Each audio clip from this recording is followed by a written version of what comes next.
Bonjour, bienvenue sur Venez Raisonnant. C'est un privilège de vous rencontrer dans nos rendez-vous que nous avons généralement le samedi à 14h, heure de France, heure de l'Europe. C'est toujours un privilège d'être avec vous pour répondre à de nombreuses questions que vous nous posez par rapport à l'actualité. Dans ce thème de panorama prophétique, nous avons décidé de nous focaliser un peu sur ce qui se passe sur les événements de la fin des temps pour répondre à des questions qui reviennent tout le temps avec la situation dont nous vivons actuellement. Donc le thème que nous allons aborder aujourd'hui, c'est quand personne ne pourra acheter ni vendre. Comment cela se passera-t-il? Comment ce processus va se mettre en place? Voilà une question que nous allons essayer de voir ensemble, puisque Venez Raisonnant, c'est une plateforme des étudiants de la Bible. On n'est pas une dénomination, on est des étudiants de la Bible. Et nous aimerons trouver les réponses bibliques en lien avec l'histoire. Donc, voilà notre thème aujourd'hui. Nous allons demander à Dieu de nous guider. Seigneur, guide-nous dans ce moment d'étude et inspire-nous au nom de Jésus. Amen. Avec tout ce que nous vivons aujourd'hui dans la société, tout ce que nous vivons avec les contraintes, je ne veux pas citer le nom de cette maladie, tout ce qu'on voit dans le monde, il y a de plus en plus de théories, des théories qui naissent sur Internet où on dit pandémie, apocalypse et fin des temps, la fin du monde, une histoire sans fin. On a beaucoup de théories qui naissent dans les réseaux sociaux. Mais nous, notre objectif, c'est d'aller regarder bibliquement pour comprendre, parce que certes, on se pose beaucoup de questions, mais il faut qu'on essaie de savoir que Jésus l'a dit dans Matthieu 24, verset 4. Prenez garde que personne ne vous séduise. Donc, nous devons faire attention de ne pas laisser l'actualité interpréter notre conception de la fin des temps, mais plutôt de voir ce que la Bible dit sur ces choses-là. C'est très important. Donc, pour répondre à notre question, nous allons aller dans le verset où nous avons tiré le titre de ce sujet. Apocalypse chapitre 13, le verset 14 à 17. Elle séduisit les habitants de la terre par les prodiges qu'il lui était donné d'opérer en présence de la bête, disant aux habitants de la terre de faire une image à la bête qui avait la blessure de l'épée et qui vivait. Et il lui fut donné d'animer l'image de la bête, afin que l'image de la bête parlât, et qu'elle fit que tous ceux qui n'adoraient pas l'image de la bête fussent tués. Elle fit que tous, petits, grands et riches, pauvres, libres et esclaves, reçussent une marque sur leur main droite et sur leur front, et que personne ne put acheter ni vendre sans avoir la marque et le nom de la bête, et ou le nombre de son nom. Donc, on nous dit que dans un temps dans l'histoire, ceux qui vont refuser la marque de la bête ne pourront pas participer à tout ce qui est transaction économique. Ils ne pourront ni acheter, ni vendre. Mais la question que nous devons nous poser, si ce système est mis en place, est-ce que c'est dans le système dans lequel nous vivons aujourd'hui qui est, nous pensons, capitalisme? Beaucoup d'entre nous, peut-être, nous pensons que c'est dans le système capitaliste que cela se fera. Non, pas du tout, les amis. C'est pourquoi j'ai mis comme postulat ici, la loi où on ne pourra ni acheter ni vendre ne se passera pas dans un système capitaliste. Vous allez comprendre, on va essayer de voir ensemble. Pour ceux qui ont déjà lu Max Weber, dans le journal L'Écho, on nous dit, parlant de l'éthique protestante et l'esprit du capitalisme de Max Weber, dans le journal L'Écho, on nous dit, cet ouvrage célèbre sert de référence passe-partout sur la naissance du capitalisme. C'est le protestantisme, dit-on, qui a permis son développement en libérant l'économie et la conscience des contraintes imposées par l'Église, parlant de l'Église du système catholique romain, notamment la condamnation du prêt à intérêt. Donc, Si vous remarquez bien dans l'histoire, le protestantisme a contribué et a donné un élan incroyable dans le système capitalisme. Vous pouvez lire ce livre de Max Weber qui est disponible encore. Vous pouvez voir le journal Le Monde qui dit « Le protestantisme est l'essor du capitalisme occidental ». À cause de la domination papale, vous savez, le système catholique romain qui dominait, qui mettait les rois en place et les retirait selon ceux qui étaient soumis à lui ou pas. D'où est venue la réforme de Luther? Il y a ceux qui étaient avant Luther, mais Luther, c'est la figure même quand on parle du protestantisme, qui a vu que cette domination était néfaste pour la foi d'un véritable croyant. Et ainsi est né, si on peut dire, le protestantisme. Le protestantisme est venu avec ce qu'on appelle la classe moyenne, dans la liberté économique. Pourtant, dans le système catholique romain, il y avait deux classes, une minorité de riches et les pauvres qui dépendaient du système pour pouvoir vivre. C'est pourquoi vous allez voir dans plusieurs pays, soit au Canada, les endroits qui sont en domination catholique, c'est plus pauvre que les endroits où il y avait une domination protestante. En Suisse, il y a les cantons protestants sont plus riches que les cantons catholiques. Donc, la classe moyenne est née grâce au protestantisme. Donc, le sociologue Max Weber a remarqué que les protestants sont plus riches que les catholiques parmi les populations. La classe moyenne est venue, je répète, grâce au protestantisme. On voit la prospérité de l'Allemagne, où on voit aussi un des principes de la séparation de l'Église et l'État. Les États-Unis, qui est un pays à l'origine protestant, a adopté le principe du protestantisme qui sépare clairement l'Église et l'État. L'Église et l'État ne doivent pas se mettre ensemble. Ce qui n'était pas dans le cas dans un système catholique romain. Alors, pour imposer le système où on ne peut ni acheter ni vendre, il faut changer le modèle du capitalisme. C'est-à-dire, créer un contexte où il y aura la disparition au fur et à mesure de la classe moyenne. Et on aura une minorité de riches et une majorité de pauvres qui vont dépendre du gouvernement. Et c'est pourquoi cette crise dans laquelle nous vivons, on nous dit la crise du Covid marque-t-elle la fin du modèle capitaliste? Vous voyez, plusieurs journaux, le Covid va-t-elle révolutionner le capitalisme?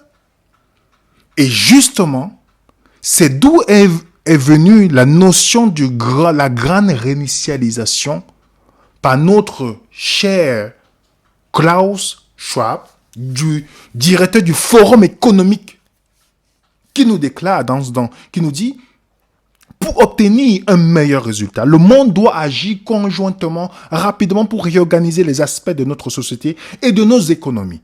D'éducation aux contrats sociaux, aux conditions de travail de chaque pays, les États-Unis à la Chine doivent participer à chaque industrie du pétrole, du gaz, des technologies, doit être transformée. Bref, nous avons besoin d'une grande réinitialisation. C'est pourquoi l'Europe va devenir de moins en moins capitaliste pour se tourner de plus en plus vers le socialisme.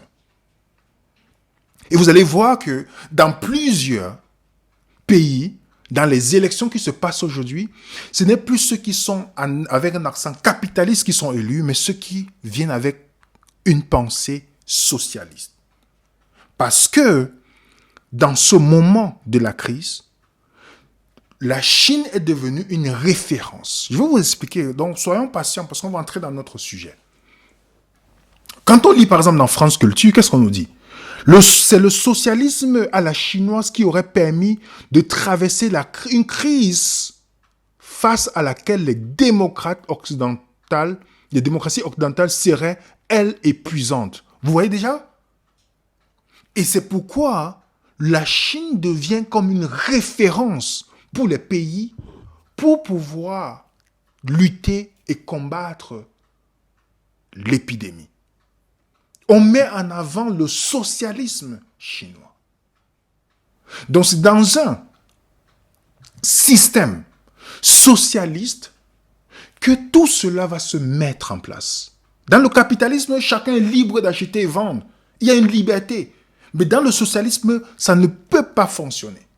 Donc le socialisme est mis devant. Et c'est quoi le socialisme? Parce que je pouvais mettre d'abord ces points pour qu'on comprenne, parce que la Bible est cohérente, pour qu'on comprenne réellement où est-ce qu'on est. Allons voir ensemble pour voir. Le socialisme, formation économique, sociale, telle qu'elle existe dans les États dirigés par les gouvernements, qui se réfère au marxisme-léninisme, caractérisé par la suppression de l'essentiel de la propriété privée des moyens de production et d'échange. Vous voyez déjà? On va voir ce que l'université de Sherbrooke nous dit dans son site web. Définition du socialisme. Terme qui désigne une idéologie de gauche proposant la propriété collective des moyens de production. Dans un régime économique socialiste, l'État est propriétaire des usines, des manufactures, des surfaces agricoles, de même que les moyens de communication et de télécommunication. Le socialisme s'oppose au capitalisme, régime dans lequel les moyens de production appartiennent généralement à des entrepreneurs privés. Dans un régime socialiste, les échanges sont régulés en fonction des économies planifiées et dans les régimes capitalistes, les échanges sont déterminés par le marché. D'une manière plus générale, le socialisme constitue une revendication pour un État interventionniste. Régulation, nationalisation, protectionnisme. L'État, selon cette logique, permettrait une distribution plus égalitaire sur le marché. Vous voyez? On continue. Le socialisme, dans la tradition marxiste, constitue une phase transitoire vers le communisme. Dans le socialisme, la propriété publique est assumée par l'État. Donc, est-ce que vous voyez déjà qu'il est impossible que ça arrive dans le capitalisme? C'est pourquoi il faut une transition. Il faut créer un contexte pour qu'on quitte du capitalisme au socialisme. Ainsi, le gouvernement a la possibilité du contrôle sur les richesses et les ressources. Il n'y a plus de liberté. Donc pour cela, pour combattre, si on détruit le protestantisme, on détruit considérablement la classe moyenne. Et on crée deux sociétés, pauvres et riches. Alors, beaucoup d'entre vous et moi, peut-être qui vivons dans des pays où on a toujours dit démocratie, bien que ce n'est pas la démocratie, c'est l'oligarchie, parce que la démocratie, c'est le pouvoir du peuple, l'oligarchie, c'est le pouvoir d'une minorité. Donc les gens, parfois, on utilise ce terme, on est souvent dans la confusion. Comment les gouvernements, la question qu'on a se poser, mais comment ces gouvernements vont réussir, démocratiques, vont imposer ces lois? Vous allez dire, je suis libre, moi j'ai ma liberté. Mais comment ils vont arriver à imposer cette loi? Où chacun sera obligé de respecter ce que le gouvernement donne. Il n'y aura pas de liberté, il y aura des restrictions. Comment, dans un État démocratique, ça va se passer? Je vais d'abord vous lire David Rockefeller qui nous dit « Nous sommes à la frontière d'une transformation globale. Tout ce que nous avons besoin est d'une crise majeure. En conséquence, les nations accepteront le nouvel ordre mondial. » Qu'est-ce qu'il faut? Une crise. Je vais expliquer pourquoi. Dans le journal Le Monde, nous avons ce grand professeur, Giorgio Agamben, qui nous explique ce qu'on appelle l'état de droit. C'est très intéressant ce qu'il nous dit. Il dit, on ne comprend pas l'enjeu véritable de la prolongation de l'état d'urgence jusqu'à fin février en France. Si on ne le situe pas dans le contexte d'une transformation radicale d'un modèle étatique qui nous est familier, il faut avant nous tout démentir les propos des femmes et des hommes politiques irresponsables selon lesquels l'état d'urgence serait un bouclier pour la démocratie. Les historiens savent parfaitement que c'est le contraire, qui est vrai. L'état d'urgence est justement le dispositif par lequel les pouvoirs totalitaires se sont installés en Europe. Ainsi, dans les années qui ont précédé la prise du pouvoir par Hitler, les gouvernements sociaux-démocrates de Weimar avaient eu si souvent recours à l'état d'urgence, état d'exception, comme on le nomme en allemand, et qu'on a pu dire que l'Allemagne avait déjà cessé en 1933 d'être une démocratie parlementaire. Or, le premier acte d'Hitler après sa nomination a été de proclamer l'état d'urgence qui n'a jamais été révoqué. Lorsqu'on s'étonne des crimes qui ont pu être commis impunément en Allemagne par les nazis, on oublie que ces actes étaient parfaitement légaux. Comprenez bien, légaux. Et le pays était soumis à l'état d'exception et que les libertés individuelles étaient suspendues. Ça ne vous dit pas quelque chose? C'est pas pour rien que dans plusieurs pays, à cause de la crise, je mets le guillemets, dans lequel nous sommes, vous avez par exemple en France, où ils ont mis une loi pour avoir quoi? Une institution, un régime pérenne de la gestion des urgences sanitaires. En Suisse, vous avez la loi qui a été votée, la loi Covid. La loi Covid. L'état d'urgence dans plusieurs pays. Pourquoi? Pourquoi l'état d'urgence dans tous ces pays? Au Québec, vous avez constamment, le gouvernement ne veut pas sortir de l'état d'urgence. Malgré tous les chiffres. Donc, je dis ça pour que vous compreniez, pour qu'on puisse comprendre ensemble que Hitler n'est pas venu du jour au lendemain et fait toutes ces choses, que ces choses qu'il faisait étaient des crimes dans son temps. Il a installé d'abord des processus qui ont tué ce qu'on appelle, entre guillemets, la démocratie. Ainsi, pour installer son régime totalitaire. Et tout cela correspond à ce qu'on appelle le régime socialiste. Socialiste. Donc, l'état d'urgence, je remets encore pour que vous voyez, vous avez, par exemple, en Suisse, vous avez, on parle de l'état d'urgence, au Québec, pas de levée de l'état d'urgence, on ne fait que prolonger au fur et à mesure. Vous avez, dans plusieurs cas, les pays ne veulent pas. Pourquoi? Parce que sortir de l'état d'urgence, c'est comment laisser encore une petite liberté. Et vous allez voir que dans l'histoire, le parti nazi vient justement de la référence du nationalisme plus le socialisme. Voilà ça, je le mets en définition pour que vous voyez. C'est pourquoi on dit nazi. Vous voyez, les deux ont ensemble le nationalisme, ok, et le socialisme. Et pour cela, il avait besoin de l'état d'urgence. Et il était adoubé par l'Église, qui était neutre, qui n'avait pas, qui ne s'est pas positionné lorsque une minorité était en train d'être discriminée.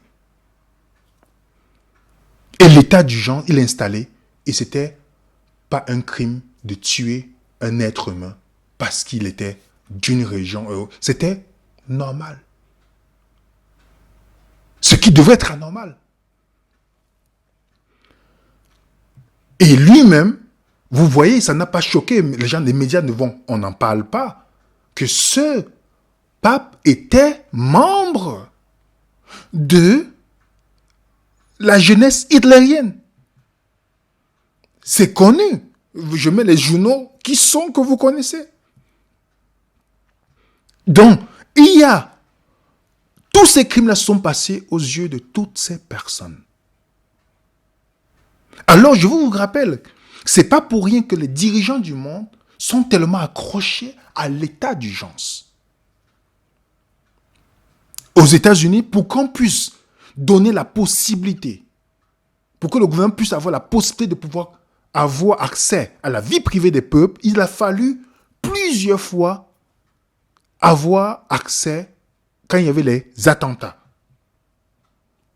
Aux États-Unis, vous avez, quand Clinton a créé la loi qui a été signé pour pouvoir ainsi avoir la possibilité de contrôler la vie, la liberté des personnes. C'était grâce à l'attentat qui s'est passé à Oklahoma. OK? Et nous avons notre ami Bush qui, grâce au 11 septembre, a mis en place une loi qu'on appelle le Patriot Act qui permet que le gouvernement pouvait entrer chez toi sans avoir recours à un mandat d'arrêt à cause qu'on luttait contre un ennemi extérieur. Donc, la loi, l'état d'urgence est une chose très importante lorsqu'on veut installer un régime socialiste, comme on l'a vu dans l'histoire. Lorsqu'on veut réduire la liberté du peuple, pour le bien, il l'a fait pour le bien du peuple, pour le bien, on va vous protéger de l'ennemi. Et c'est pourquoi beaucoup d'entre nous se posent la question si on va retourner à la vie normale. C'est impossible. Claude Schwab, la seule vie normale qu'on va retrouver, c'est ceux qui vont aller dans le ciel.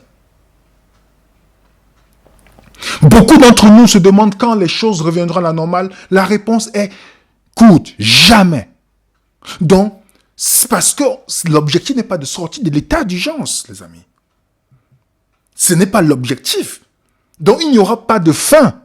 On aura de plus en plus les pays qui ont reçu beaucoup plus. Je ne vais pas prononcer le nom. Les qui ont reçu sont en train de refermer actuellement. Donc, ce n'est pas les gens qui pensent que parce que je ferai ça, la normale va venir. Non, il n'y aura pas de normale. Donc, il faut rester constamment sur l'état d'urgence pour mettre en place un processus qui va servir. Donc, inutile de vouloir fermer les yeux. Tout cela ne s'arrêtera pas. Parce qu'il faut mettre en place. Et si vous avez bien observé, tout ce qui se passe avec la crise de cette maladie, je ne veux pas prononcer le nom, qui se passe aujourd'hui, c'est exactement les bases qu'on est en train de poser qui vont servir pour la marque de la bête. Je n'ai jamais dit que la marque de la bête, c'est l'eau. Je n'ai jamais dit ça, c'est pas vrai. Je n'ai jamais dit. Mais ça va servir des bases pour mettre le système où on ne pourra ni acheter ni vendre. Je vais vous donner quelque chose dans le journal. Face à l'urgence climatique, une gestion similaire à celle du Covid, on y songe. Est-ce que vous comprenez?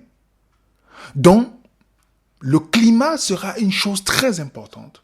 À cause de ça, la même gestion que vous voyez pour le Covid sera le confinement.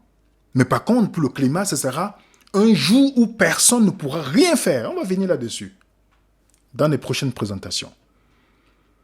Donc, la situation que nous vivons aujourd'hui est une situation qui va permettre la mise en place de tous les systèmes qui vont servir à répondre à la question de la marque de la bête.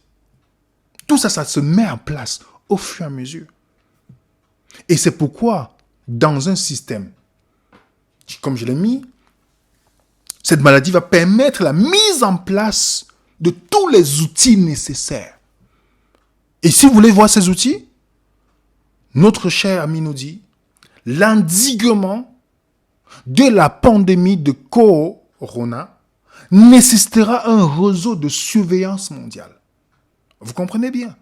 Parce que si tu ne peux pas ni acheter ni vendre, il faut qu'on ait la capacité de te contrôler.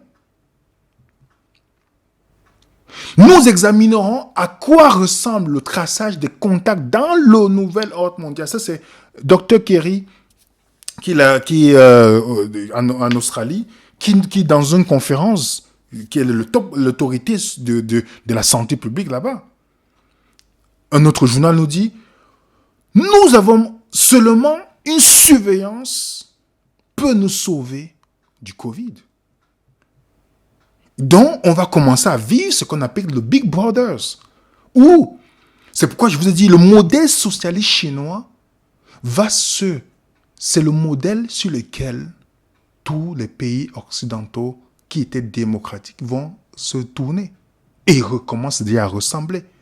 Parce que ça correspond à ce que cette bête dont on va voir, que cette bête qui est venue avec ce modèle, on verra ça dans d'autres présentations. Et il faut la surveillance, parce que pour qu'on ne puisse ni acheter ni vendre, il faut qu'on puisse contrôler tous tes mouvements, la reconnaissance faciale et tout ça. Et il faut aussi qu'il n'y ait plus de l'argent liquide. Oui, c'est pourquoi vous allez voir plusieurs journaux nous parlent de la disparition du monde sans espèces. Le cash, la société sans cash, ce n'est plus un scénario de science-fiction. Oui. Bientôt la fin du liquide, vers un monde sans cash, prépare un monde sans cash, vers un monde sans liquide. La disparition du liquide, l'argent liquide contre la carte bancaire vers un monde sans cash. Vous voyez, c'est de plus en plus. Pourquoi? Parce que c'est important. Après le contrôle, il faut contrôler les finances de la personne. C'est pourquoi tout l'argent qu'on avait liquide est en train d'être transformé maintenant. Si vous avez vu l'actualité, ce qu'on appelle, on n'aura plus l'euro, mais l'euro numérique. OK? L'argent numérique, vous allez voir par exemple le e-franc pour les Suisses, le e-dollar, ne sont plus une utopie. La grande majorité des banques centrales dans le monde étudient la question. Elles ont reçu cette semaine le soutien total de la BRI, la Banque centrale des banques centrales. C'est pourquoi on voit dans cet article, la BCE annonce 2 ans de préparation de l'euro numérique. Donc d'ici quelques temps, nous aurons l'euro numérique. Et vous allez voir en Chine, où maintenant, vous pouvez payer et le gouvernement connaît tous vos achats. Je laisse un peu rapidement ce journal.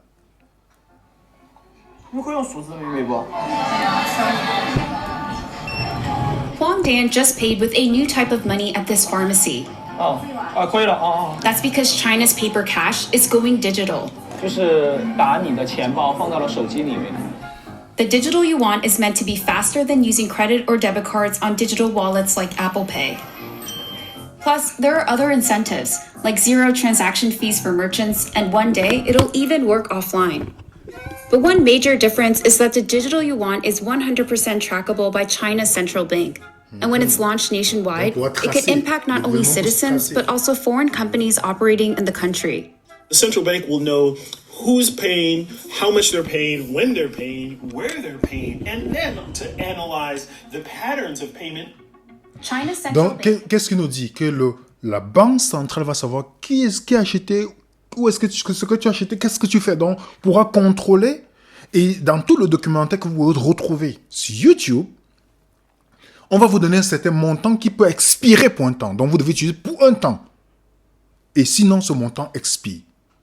Donc, les moyens que nous pensons que c'est l'avancée technologique, c'est nos futures prisons. Quand on achète un nouveau téléphone, gadget à 1000, 2000, peu importe, les prix sont extraordinaires, c'est la folie. Mais on oublie que c'est nos futures prisons que nous sommes en train d'acheter. Et d'autres pays sont en train d'avancer sur la puce. Je ne dis pas ici que la puce c'est la marque de la bête. Non, on va répondre à cette question. Maintenant, on va se tourner de plus en plus. Ce qui était une utopie avant, maintenant c'est devenu une réalité. Avant, quand les journaux disaient « Ah, c'est de la folie », c'est devenu une réalité.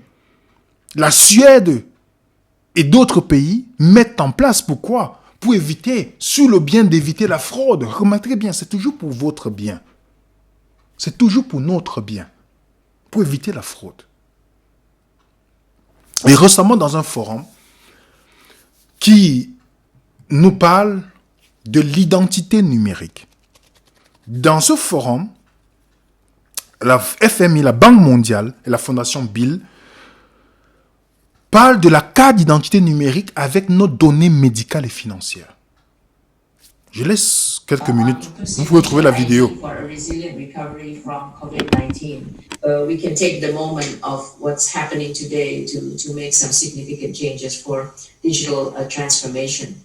I speak today with two hats as the World Bank's Managing Director for Development Policy Partnership, and as Raj mentioned, as Chair of the High-Level Advisory Council of our Identification for Development and Government to Persons Payment Initiative. The importance of our mission, the whole ID4D is about... Je ne laisse pas toute la vidéo, mais est-ce que vous voyez déjà comment on est en train de mettre en place au fur et à mesure? Je ne dis pas que... Moi, l'objectif de cette vidéo, ce n'est pas de dire que ces gens sont perdus. Moi, ce n'est pas ça qui nous intéresse. Nous sommes en train de voir tous les processus qui sont en train d'être posés. Peut-être, je ne dis pas que ces gens-là savent que c'est pour la marque de la bête. Ce n'est pas ce que je dis. Il y a des gens qui pensent que c'est une bonne chose. Il y a des gens que, si vous pouvez lire dans leur motivation, ils pensent que c'est la bonne chose à faire.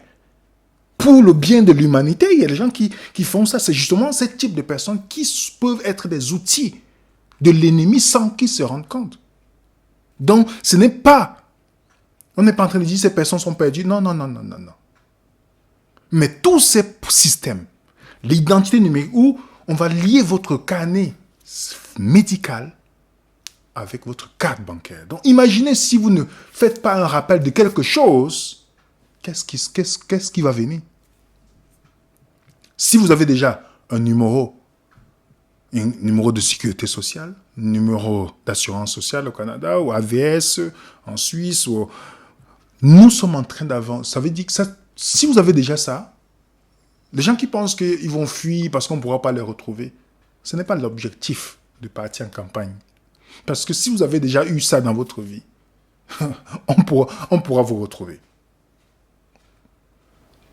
OK? Mais toutes ces choses doivent nous donner des leçons aujourd'hui. Aujourd'hui, par exemple, au Malawi, il y a un carnet de vaccination qui est maintenant dans la peau. Donc, ce n'est plus des utopies. Et maintenant, vous pouvez avoir votre crédit. Donc, on est en train de tourner vers ce qu'on appelle le crédit social. Vous voyez bien? Social à côté. Donc, le système crédit social existe déjà en France selon ce chercheur en intelligence artificielle. Et dans Yahoo France Finance l'autre jour, ils disent que on peut même, ton crédit social peut être basé, on peut voir cela par le temps que tu passes sur les sites web que tu as visités. Donc, la cote de crédit pourrait bientôt être basée sur votre historique du web.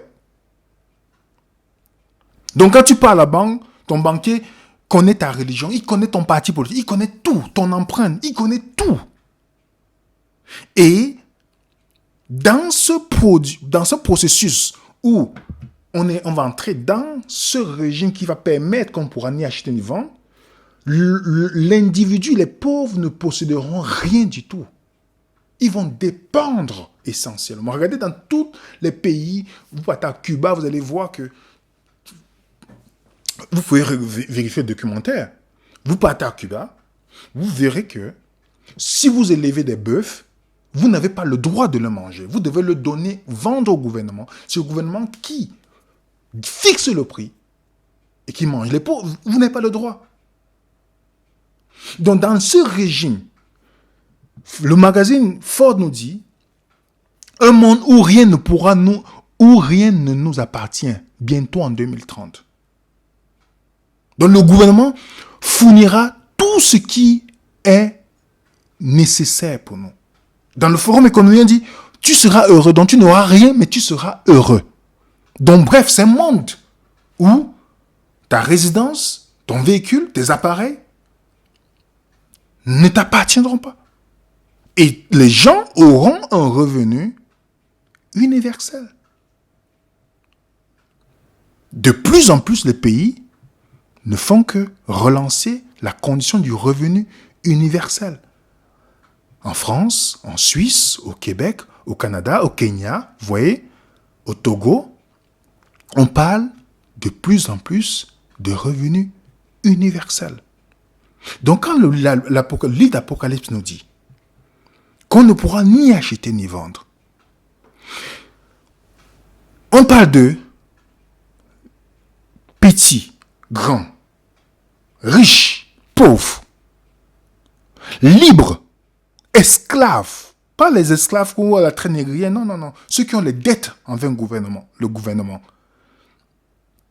Et la Bible te dit, ce système ne te permettra pas d'acheter ni vendre. Si tu n'adores pas. Et ce n'est pas dans un système capitalisme qui te permet de vendre, acheter. Non, non, non, non, non, non. Donc, l'adoration, remarquez bien, c'est pourquoi la marque de la bête n'a rien à voir avec le vaccin, n'a rien à voir avec le Covid. Ce n'est pas ça la marque de la bête. Parce que c'est un acte d'adoration, la marque de la bête. Nous allons voir bibliquement comment arriver. Vous, peut-être certains d'entre vous ont vu certaines présentations, mais nous allons essayer encore d'apporter une réponse encore plus claire là-dessus. Donc, on aura, c'est l'acte d'adoration. Et il n'y a pas de...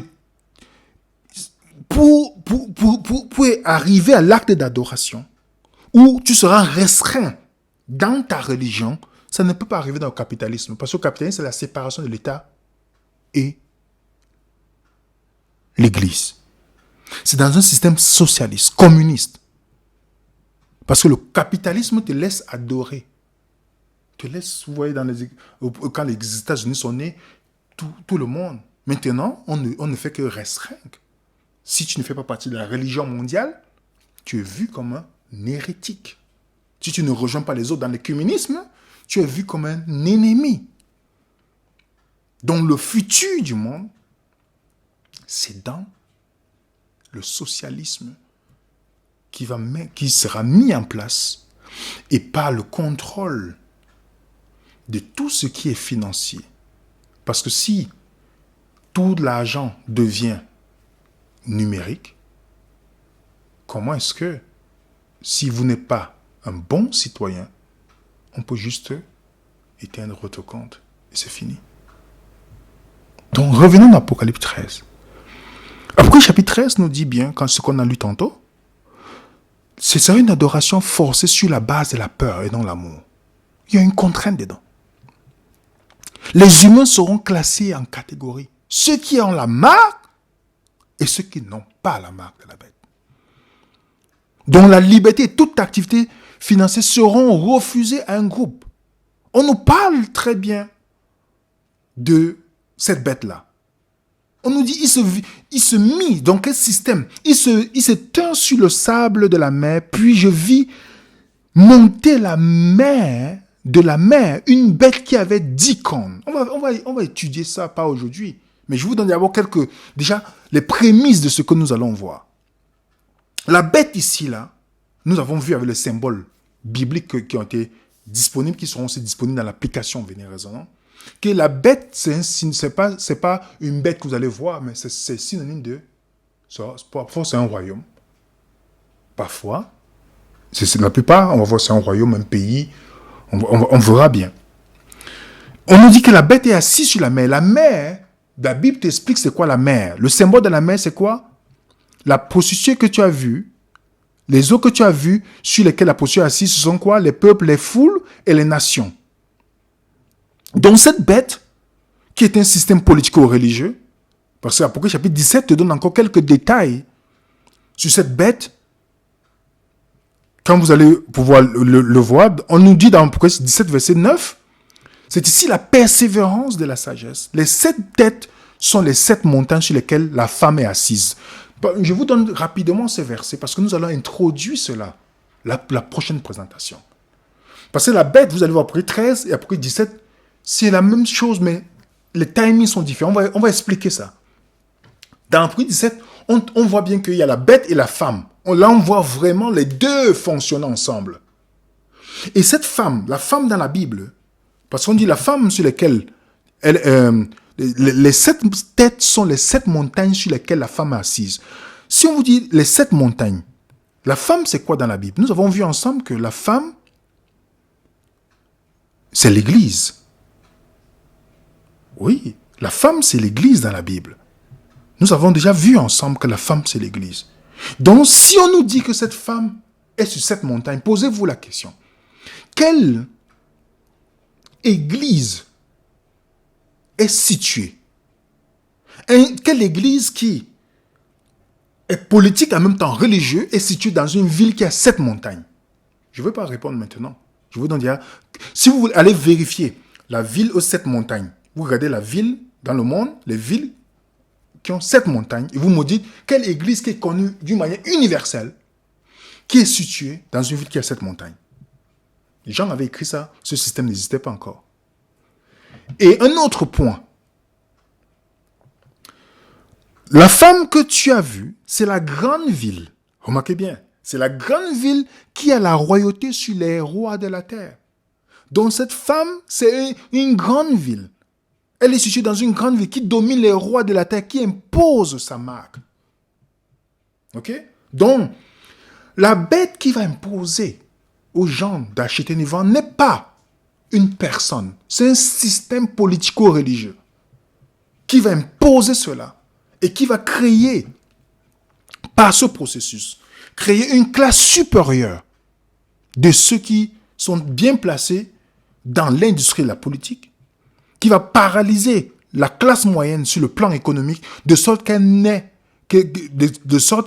plus le pouvoir de prendre des propres décisions de vie, ou va offrir une dépendance considérablement accrue à l'égard de l'État pour soulager les difficultés économiques créées par l'État, supprimer les libertés en échange de la promesse de largesse de la part de l'État, instaurer un État policier et un régime totalitaire pour garantir la pérennité du nouveau paradigme.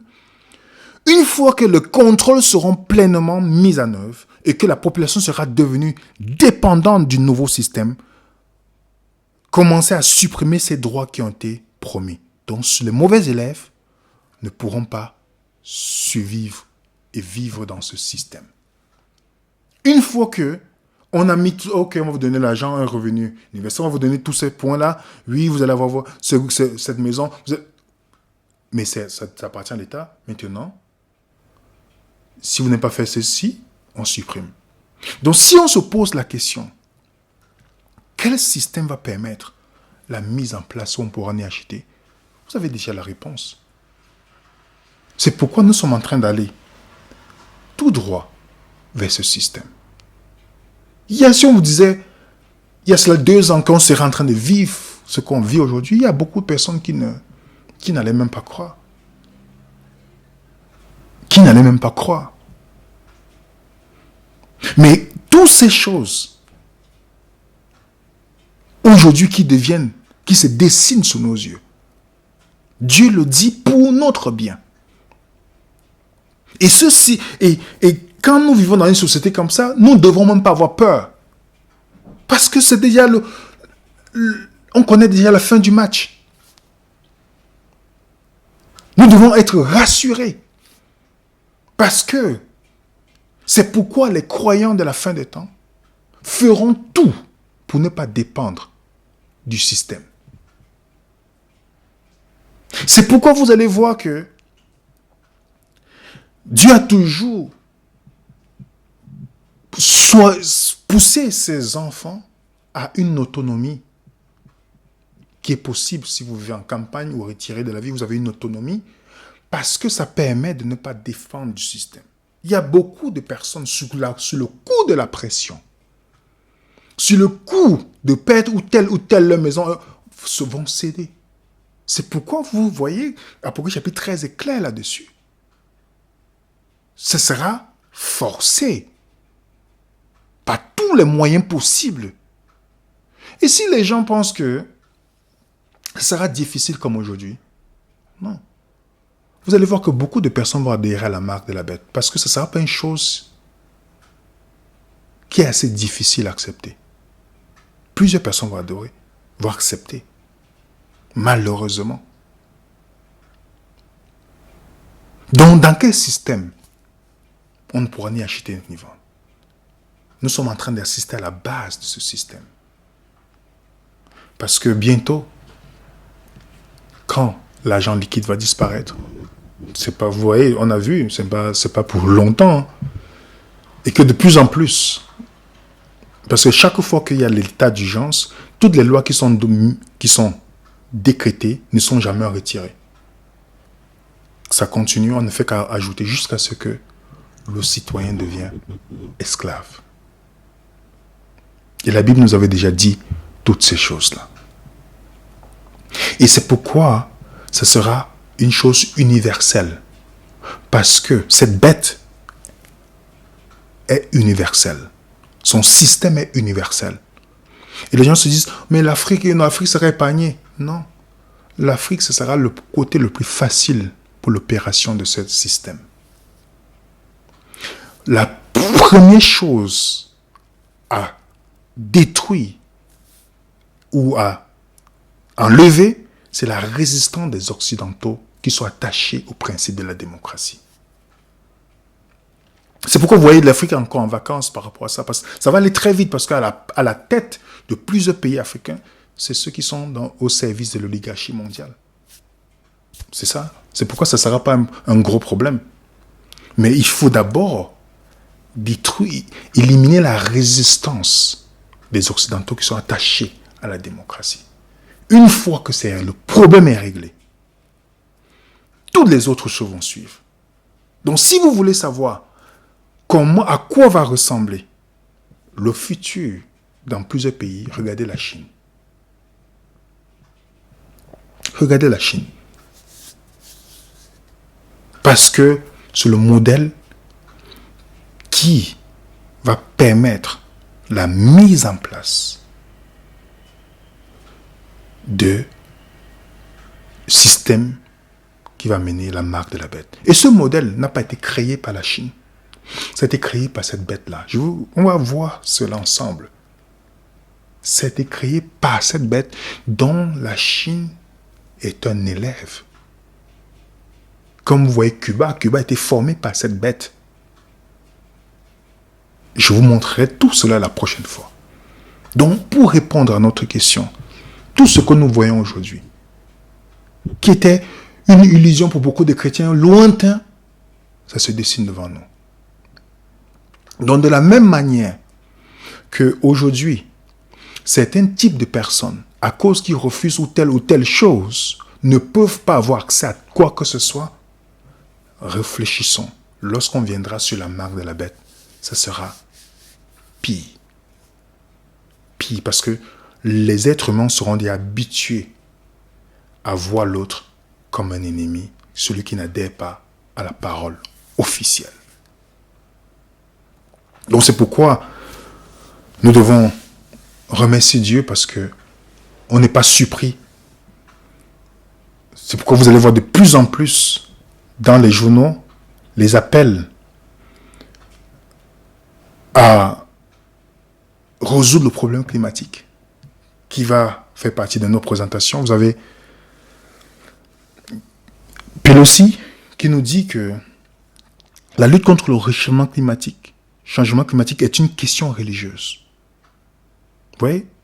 C'est une question religieuse.